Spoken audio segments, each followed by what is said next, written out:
चुका हूं, कल से बंगाल में प्रचार कर रहा हूं। Let me tell you my friends from Calcutta press, the result of this election are going to be surprising and astonishing. And I'm saying so with full sense of responsibility. आप जानते हैं कि मैं पार्टी का पहले स्पोक्स पर्सन था, chief spokes person था, अभी मीडिया हेड हूं कैंपेन में। मैं टीवी पर आता रहता हूं, आप देखते रहते हैं। सितंबर से सर्वे शुरू हुआ। The news channels were giving BJP 160 and NDA 175. हमसे पूछा रविशंकर जी कैसे होगा, हमने कहा भाई 6 महीना बाकी है, जरा रुक जाइए। फिर दिसंबर में कुछ दिया, जनवरी में कुछ दिया। The last March of NDTV gave BJP 229 and NDA 275 clear majority. हमसे पूछा रविशंकर जी क्या कहना है, कहा अभी भी थोड़ा पेशेंस रखिए, रिजल्ट निकलने में 1.5 महीना बाकी है। और आज मैं कलकत्ता की प्रेस के सामने पूरी जिम्मेवारी से कहना चाहता हूं कि एनडीए की अगुवाई में, बीजेपी की अगुवाई में एनडीए विल क्रॉस 300 प्लस, और उसमें बंगाल से भी हमारी अच्छी संख्या होगी, ऐसा हमें पूरा विश्वास है। मित्रों, तीसरी बार मुझे कहनी है, कल राहुल जी ने बहुत ही अच्छा जवाब दिया कि अनुप्रवेश को लेकर के तो ममता जी ने भी संसद में विरोध किया था, तो अगर वो मोदी जी को गिरफ्तार करने की बात करती हैं तो ये आरोप तो ममता जी को भी लगना चाहिए। अब राहुल जी के अपने बोलने का स्टाइल होता है। मैं पेशे से वकील हूं, सुप्रीम कोर्ट का सीनियर एडवोकेट हूं, देश का कानून मंत्री भी रहा हूं अटल जी की सरकार में। तो आज मैं ममता जी से कुछ कानून की भाषा में बात करना चाहता हूं। आपको मालूम है, today I will be citing from 2 Supreme Court judgments, immediately 2-3 lines. Assam में आईएनडीटी को लेकर केस हुआ था सुप्रीम कोर्ट में, मालूम होगा आपको, इन्फिल्ट्रेशन के खिलाफ। बाकी देश में फॉरेनर्स एक्ट है, वहां आईएनडीटी एक्ट था। तो Supreme Court has occasion to go into the entire gamut of the problem of illegal infiltration from Bangladesh. 2 judgment हुए थे, उसके मैं बस 2-3 लाइन आपको पढ़ के सुनाऊंगा। The first judgment is of 2005, Sarbananda Sonowal versus Union of India. ये द साइटेशन इज 2005 5 ACC 665। मैं इसके, सुप्रीम कोर्ट ने क्या कहा, मैं इसके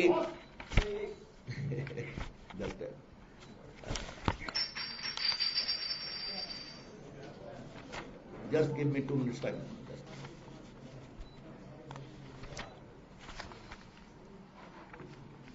इसको 1 मिनट बस, just give me 1 minute time, I just read it. It is very important कि बंगाल में मैं इसको पढ़ूं।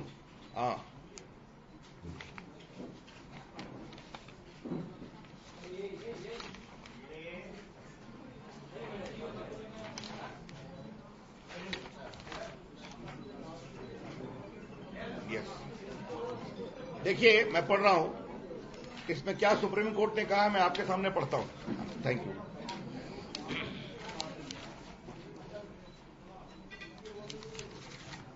As mentioned earlier, the influx of Bangladeshi nationals who have illegally migrated into Assam pose a threat to the integrity and security of northern eastern region.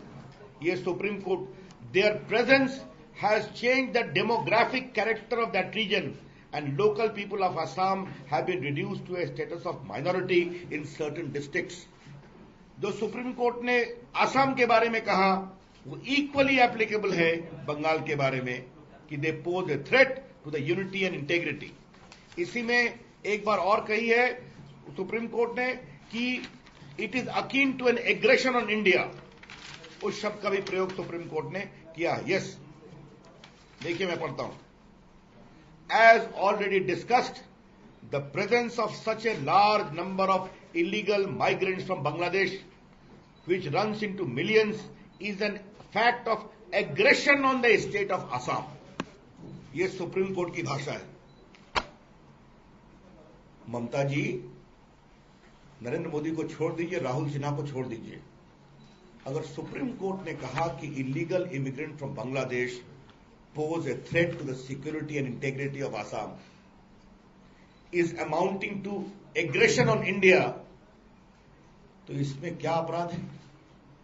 ये कौन सी बात आप कहती हैं कि आपको गिरफ्तार किया जाना चाहिए? आपको पता है सुप्रीम कोर्ट ने कहा कि आईएनडीटी को प्रोविजन को क्वाश किया और उन्होंने डायरेक्शन दिया कि कृपया करके आप फॉरेनर्स एक्ट में कार्रवाई करिए, ट्राइब्यूनल बनाइए। असम की सरकार ने भारत की सरकार से मिलकर दोबारा उसको चेंज कर दिया और वही कानून को दूसरे फॉर्म में ले आए। जब उसको चैलेंज किया, and I had occasion to appear in this case as a senior lawyer, तो सुप्रीम कोर्ट की मैं second case, this is 2007, one Supreme Court cases 174। मैं आपको सिर्फ इसका एक लाइन पढ़ना चाहता हूं। Why it was not done so has not been made clear by the central government. We have to once again lament with Sonowal 1 that there is a lack of will in the matter of ensuring that illegal immigrants are sent out of country. ये supreme court के शब्द है। Supreme court का कानून, ममता जी, देश का कानून होता है। ये कानून सब पर लागू होता है। आज अगर नरेंद्र मोदी जी कह रहे हैं, राहुल सिन्हा कह रहे हैं, तो सुप्रीम कोर्ट के कानून की बात को कह रहे हैं। बीजेपी का मानना साफ है कि जो अपने रिलीजियस बिलीफ के कारण परसिक्यूटेड होते हैं उनको भारत में जगह मिलनी चाहिए।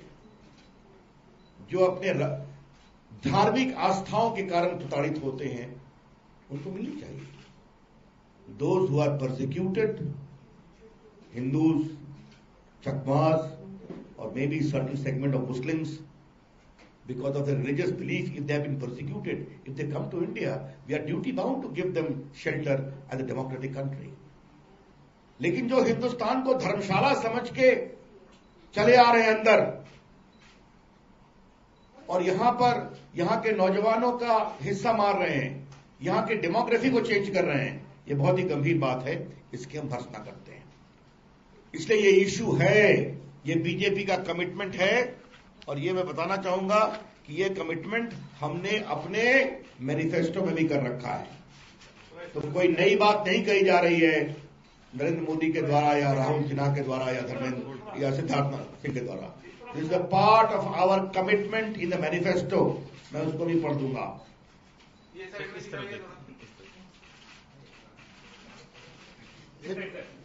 मित्रों, मुझे एक अंतिम बात कहनी है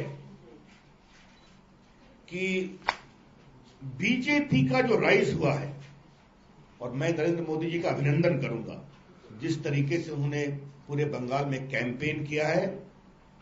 मैं पार्टी के कार्यकर्ता के रूप में हमें बहुत गर्व है। We are very proud of our leader Shri Narendra Modi, the way he has campaign, the way he has energised the people of Bengal who see great hope in BJP and Shri Narendra Modi.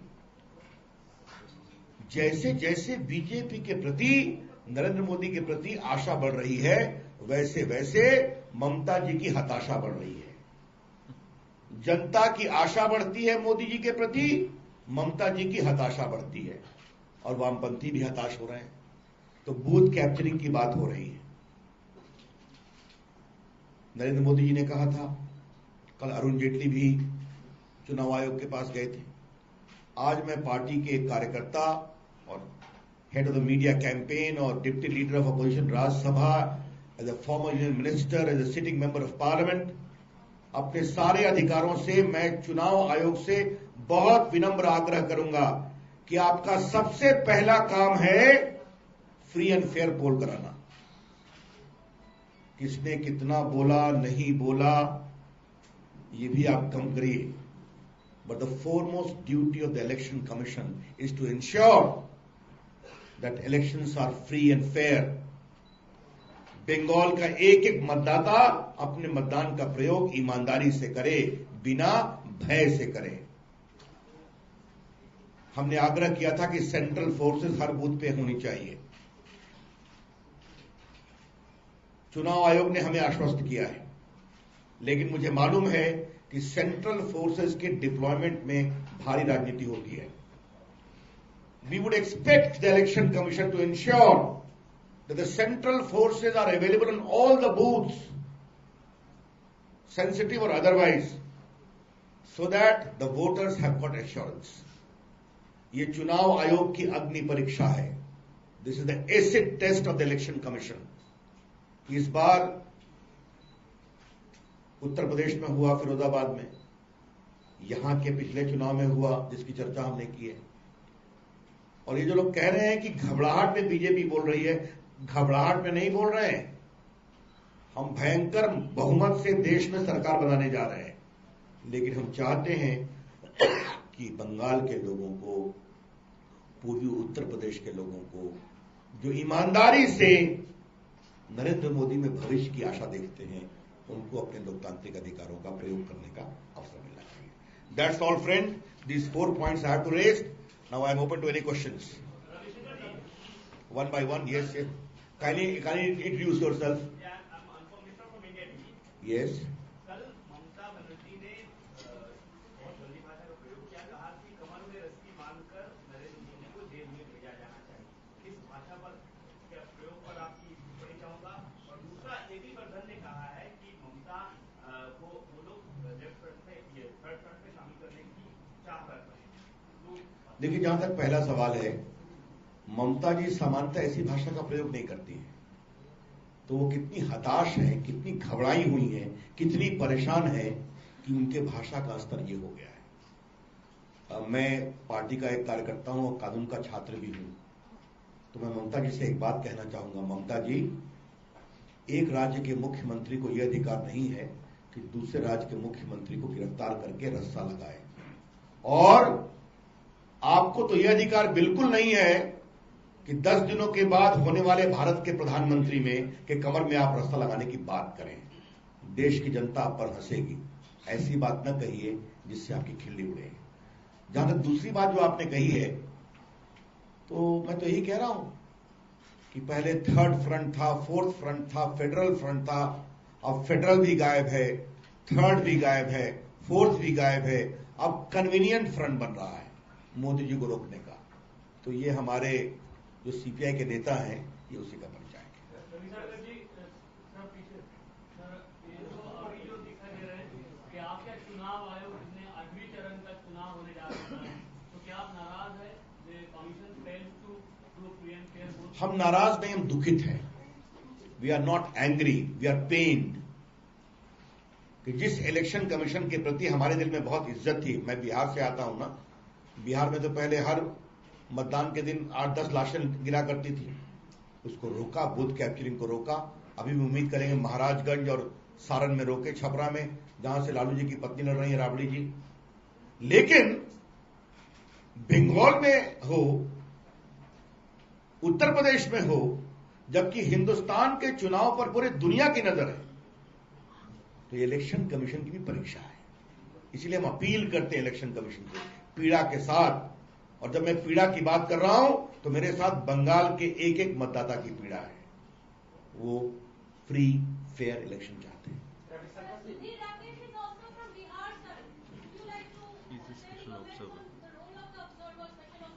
I never comment upon bureaucracy either by name or otherwise. If the election commission finds anything inappropriate against him, whether he is from Bihar or Tamil Nadu or Kashmir or Bengal, appropriate action must be taken. जी नमस्ते। ये है कि राजनाथ जी आए तो ममता के प्रति नरमी दिखाए, कल शत्रुघ्न सिन्हा जी ने उनके प्रति काफी नरमी दिखाई, तो ये इसका भाजपा में क्या है, दो मत चल रहा है। देखिए, राजनाथ जी का भाषण बहुत स्पष्टता से देखिए, ऐसी कोई नरमी की बात नहीं है। राजनाथ जी की भाषा साहित्यिक हिंदी होती है। अगर उसके सार को देखेंगे तो उसमें भी उतनी ही पीड़ा है जितनी पीड़ा नरेंद्र मोदी जी में है, जितनी रविशंकर जी में है। जहां तक आपने शत्रुघ्न सिन्हा की बात कही, मैंने उनका भाषण देखा नहीं है, मुझे अभी बताया गया है कुछ लोगों ने। तो मैं इतना ही कह सकता हूं कि ऑफिशियल लाइन बीजेपी के मीडिया कैंपेन के हेड आपके सामने बता रहे हैं, और ऑफिशियल लाइन राष्ट्रीय अध्यक्ष जी बता चुके हैं, और ऑफिशियल लाइन हमारे होने वाले प्रधानमंत्री बता चुके हैं।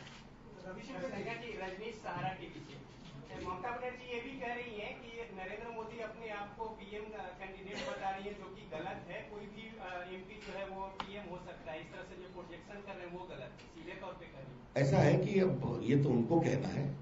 बीजेपी ने अपनी ओर से नरेंद्र मोदी को पार्टी के पार्लियामेंट्री बोर्ड, पार्टी के नेशनल एग्जीक्यूटिव और पार्टी की नेशनल काउंसिल की सहमति से प्रधानमंत्री को उम्मीदवार बनाया है। और ममता जी को मैं बहुत विनम्रता से एक और इंफॉर्मेशन दे दूं कि अभी चुनाव का रिजल्ट नहीं आया है। नरेंद्र मोदी की लीडरशिप को बीजेपी के साथ 25 पार्टियों ने स्वीकार कर लिया है और 3 पार्टियों ने इनफॉर्मल सहयोग की बात कही है, तो 28 पार्टियां खड़ी हैं। तो ममता जी थोड़ा अपना होमवर्क करिए। जब एक बार डिक्लेयर हो जाता है, जनता का समर्थन मिलता है, तो इसमें कहीं गलत नहीं है। Bangladeshi PM Sheikh Hasina just minute, yes you, Yes, I'm Shantanu from Asian News newspaper. Yes. Do you think BJP is going away from the minority voters by raising these infiltrators issues before the last 2 phase election in the state? No, there is no question of going away from minority. After all, minority are coming to BJP in a very big way in different parts of India. As since you talked of minority, I need to gently inform you, my good friend, that we have got 9 Roman Catholic MLAs in Goa, and the deputy CM of Goa is a Roman Catholic Christian. We have got good presence in Nagaland, where we have been a part of the government. Siddharth was in charge there, he knows it very well. We were part of the northeastern states. I have been in charge there myself. But as far as national security is concerned, that is not negotiable. And we see it from the point of view of national security. Ravishankar ji, मैं आनंद एक minute, पीछे कोई पूछ रहा बांग्लादेशी है। Your name, please. Shomit from Times Now. Yes. Bangladeshi PM Sheikh Hasina has expressed concern over Narendra Modi's comment on Bangladesh infiltrators. She said to her close aides that it will actually, it's not very conducive for bilateral ties. What do you have to say about that? BJP, I have not seen her statement, therefore I will not like to comment upon a foreign prime minister's statement through the eyes of Times Now correspondent, okay? The BJP's record of having healthy relationship with all the neighbors is too well known. Ravishankar ji, मैं आनंद प्रभात खबर से। बंगाल की जनता 2 चीजों पर एकदम स्पष्ट जवाब चाहती है भाजपा से कि अगर उनकी सरकार केंद्र में बनती है तो क्या बंगाल को आर्थिक पैकेज मिलेगा और क्या शारदा स्कैम में आप लोग सीबीआई जांच कराएंगे? ये आपका क्या ऑफिशियल लाइन है? देखिए, अभी तक आपको राहुल जी से इसका उत्तर नहीं मिला क्या कि आपको मुझसे पूछने की जरूरत है? राहुल जी बोल रहे हैं, सिद्धार्थ बोल रहे हैं, और हम लोग तीनों की लाइन एक ही रहती है। आप हमें आप कोई अलग लाइन नहीं प्राप्त कर सकते हैं। आपको बताएं, हमारे पूरे मैनिफेस्टो में एक बात हमने साफ साफ लिखी है कि हम ईस्टर्न इंडिया के राज्यों पर विशेष चिंता करेंगे, और उसको मैं पढ़कर ओपनिंग दैट जस्ट ओपनिंग, उसकी हमने स्पष्ट कहा है कि हम वो था ना गेट बिहेवियर, और ये मैं बात यहां बंगाल में, अच्छा कि आपने सवाल किया। नरेंद्र मोदी राजनीति के रंग से राज्यों के साथ सौतेला व्यवहार कभी नहीं करेंगे। अटल बिहारी वाजपेयी ने भी नहीं किया, नरेंद्र मोदी भी नहीं करेंगे, क्योंकि वो बहुत ईमानदारी से महसूस करते हैं कि जब वन इंडिया की कल्पना की है तो वो हम yes nation is vastness team India, इसमें भी कहीं लिखा हुआ ना ईस्टर्न इंडिया, देखो इसमें कहीं लिखा नॉर्थ ईस्ट, नहीं इसमें एक और ईस्टर्न इंडिया के बारे में भी है, देखो कहीं पर है। तो ये मैं आपसे बताना चाहता हूं, पढ़ दूंगा, अभी वो निकालना है, कहीं taking special care for all the eastern states लिखा हुआ है, देखो, या टीम इंडिया में देखो ऊपर कहीं हुआ। तो मेरा खाली कहना है कि आप जो भी सहयोग की आवश्यकता हो वो किया जाएगा, इसमें कोई team India no, you see there is something about Eastern India, there is a special focus on Eastern India. Sort of just quickly go through it, I'll read it for you. तो इसमें कोई दिक्कत नहीं होने जाए, निश्चिंत रहिए। जहां तक सीबीआई इंक्वायरी की बात है, आपको बता देते हैं, सीबीआई इंक्वायरी में दिल्ली पुलिस स्टैब्लिशमेंट में एक प्रावधान है कि राज्य सरकार अगर आग्रह करे तो केंद्र की अनुशंसा पर सीबीआई इंक्वायरी हो सकती है। नरेंद्र मोदी की सरकार बनने वाली है, अगर ममता जी ईमानदारी से शारदा स्कैम की इंक्वायरी चाहते हैं तो वो लिखें, भारत सरकार की ओर से तुरंत इस पर सीबीआई की इंक्वायरी की जाएगी, और पार्टी के कार्यकर्ता के रूप में हम उनको आश्वस्त करते हैं कि ये फेयर इंक्वायरी होगी, मायावती और मुलायम सिंह वाली इंक्वायरी नहीं होगी। तो जो कानून की प्रक्रिया है तो फिर कोर्ट के माध्यम से आई है, तो कोर्ट में फेयर होगा तो उसमें हम सहयोग करेंगे। The language in which the BJP has been attacking Mamata Banerjee, especially Narendra Modi, it seems like your stance towards the Trinamool has changed. Initially, we could sense that probably the BJP would be open. So what is your official stance right now for the Trinamool Congress, would you be open or is the door completely shut? पहले आपको मैं एक बात बता दूं, और आप आज तक से है ना, तो आपकी अंग्रेजी के प्रश्न का मैं हिंदी में उत्तर देना चाहता हूं। व्यंग, आलोचना, ये लोकतंत्र का अंग होता है। बीजेपी ममता की जरा विश्वास नहीं करती है कि कार्टून बनाने वाले को जेल भेजा जाता है, समझ गया? हम आलोचना को सहते भी हैं, आलोचना करते भी हैं। लेकिन बीजेपी का दरवाजा You have asked the question, wait for the reply, I know your question. तो ये आलोचना की जा रही है, लेकिन जहां तक दरवाजा खुलने और बंद होने की बात है, इसका उत्तर देश की जनता देने वाली है।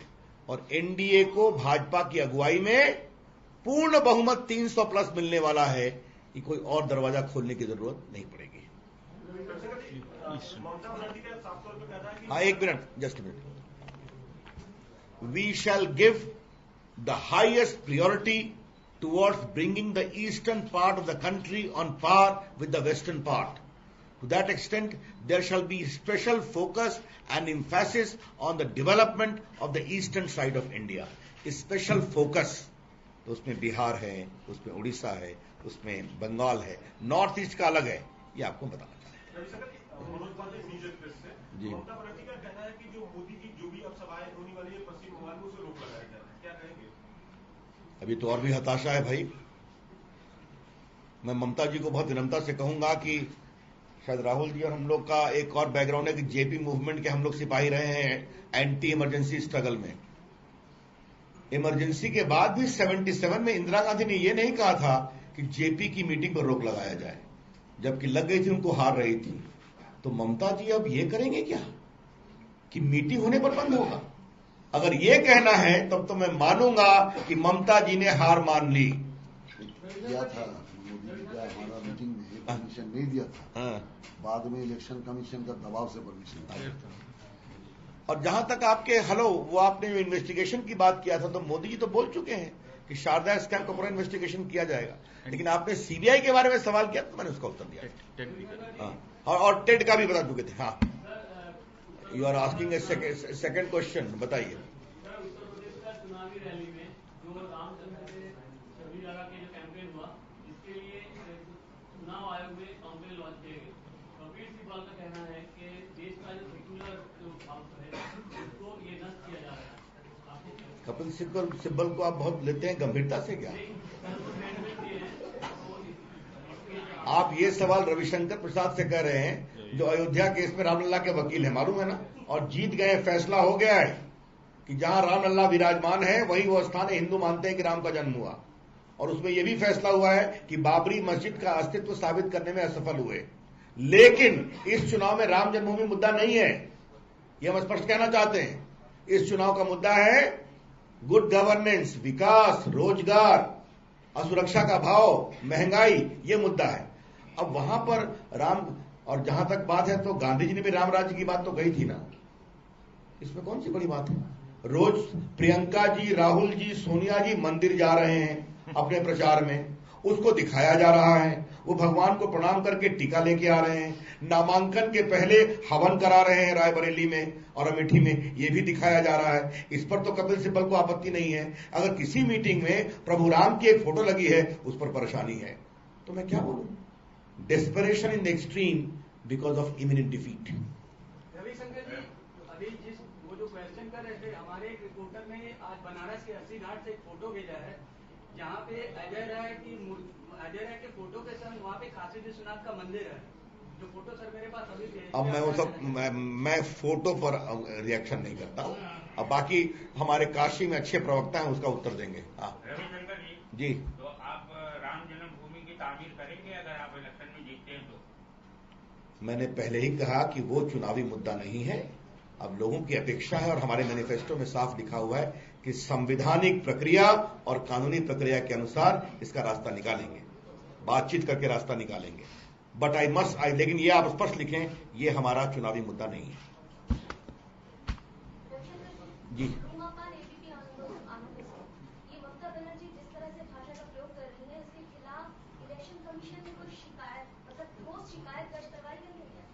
देखिए, दिल्ली में अभी दो प्रकार की राजनीति चल रही है। हम लोग कैंपेन करते हैं, कुछ लोग कंप्लेन करते हैं।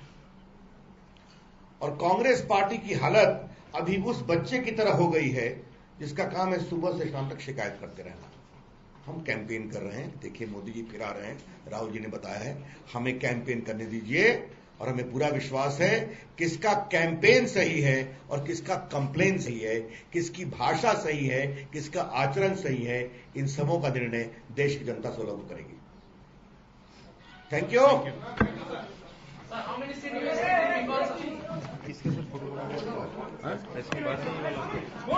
बताओ उनको करना है पूरा नहीं कराएंगे। Thank you. मैं सबको हलो कर दूंगा।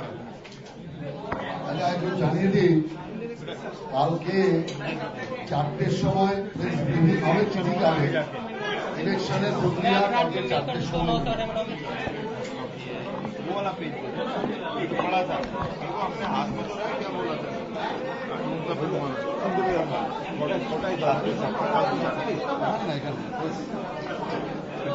ইলেকশনের গত 5টা আর আমি 4টে ইলেকশন এখানে হবে, তারপরে ওখানে ইলেকশন আছে না কালকে, ইলেকশনের তো প্রতিক্রিয়া দিতে হবে তো। আর বলছি